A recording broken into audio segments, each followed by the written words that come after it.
How would you like to be an owner of a professional sports team? Now private equity has an opportunity to invest in the NFL, and they're the last holdout of professional sports. It's an interesting idea. So they can invest up to 10%, and they have to hold it for 6 years. So those are kind of the rights. And so a lot of people don't know what private equity is, but it's outside capital that can come into a company and help them grow, help them increase their profitability, so on and so forth. It is interesting that they're now going to come into the NFL, Brian. Private equity has been wanting to get in there for a while. They're already in Major League Baseball, NBA, Major League Soccer. Over in Europe, I don't think you can identify a Premier League team that doesn't have some private equity ownership in there.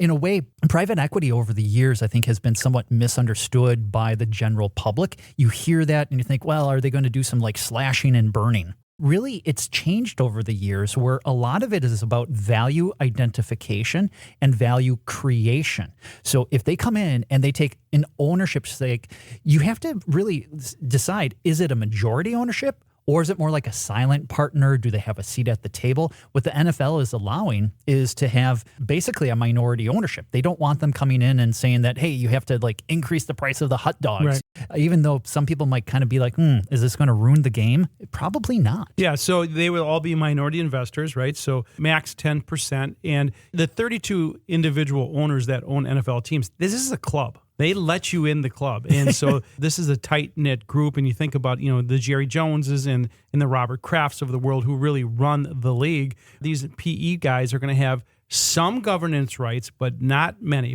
You think about what they can do. They can help the platform. They can help some opportunities. These are all things that we're going to see, and it keeps the stability of ownership in place. The reason why we bring it up, not only is it because it's first weekend of NFL football, because this applies to small businesses as well. And that's why we see a lot of PE coming into small businesses to provide liquidity if there's perhaps minority investors who want to get out. Somebody wants to do some estate planning and provide some liquidity. These are all the reasons why outside capital does make sense. It is. And for our clients, we allow them when it's appropriate for their particular situation and if they meet the requirements for it, is to invest as private equity investors through these private equity firms. There are different structures that you can use to participate in these types of investments. The key thing, remember with the NFL, that lockup period, right? I think that they have to hold it for the 6 years, right. Which it might seem like, wow, that's a long time to hold it, but that's fairly standard in the private equity world, going in, anticipating that it's going to be maybe a 7 to 10 year commitment. So